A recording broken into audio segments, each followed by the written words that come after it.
இன்றே டவுன்லோட் செய்து உங்கள் ஃபேவரட் ஷோக்களை என்ஜாய் பண்ணுங்க. இன்ஸ்பெக்டர், ஏன் மனைவிக்கோ இதுக்கோ எந்த சம்பந்தமும் இல்ல சார். நான் இங்க ஒரு ஆதாரத்தோட தான் வந்திருக்கேன். ஆதாரமா? அப்படி என்ன ஆதாரம் இருக்கு? கோவில் நகையை அடகு வச்சு இவங்க சைன் பண்ண ரசீது இருக்கு.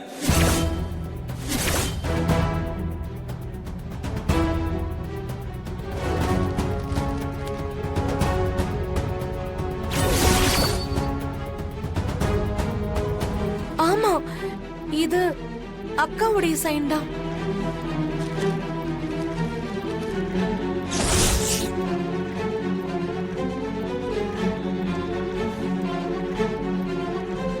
சார், இந்த லிஸ்ட்ல இருக்கிற நகையை கூட இவன் கடையில இருந்து எல்லாத்தையும் நான் மீட்டு இருக்கேன். ஏமா உங்க வீட்டு நகைன்னு சொன்னீங்க, ஆனா அது கோயில் நகையா இருக்கு. என்ன இப்படி மாட்டி விட்டீங்களாமா? அட பாவி, ஏன் இவ்ளோ அநியாயமா பேசுற? நாக்கு அழுகிடும். அண்ணி, அந்த சேட்டு சொல்றதெல்லாம் விடுங்க.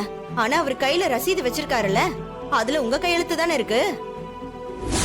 நீங்க நகை எதுவுமே அவர் கடையில அடகு வைக்காம எப்படி உங்க கையெழுத்து வந்திருக்கும்?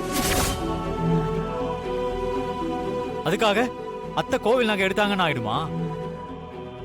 ஏய், அப்புறம் எப்படி அவங்க சைன் போட்டு கொடுத்திருப்பாங்க? வேற ஏதோ நடந்திருக்குமா? சரி, அப்படி என்ன நடந்துச்சு, ஏன் சைன் போட்டு கொடுத்தாங்கன்னு அவங்கள சொல்ல சொல்லு.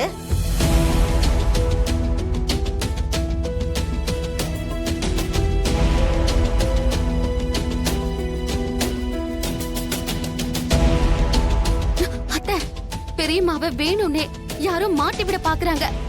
மாமா, அதான் ஆதாரத்தோட சொல்றாருல்ல. சார், தங்கச்சி கண்டிப்பா இப்படி எல்லாம் பண்ணாது சார். இந்த ஆள் தான் வேணும்னே போய் சொல்றான்.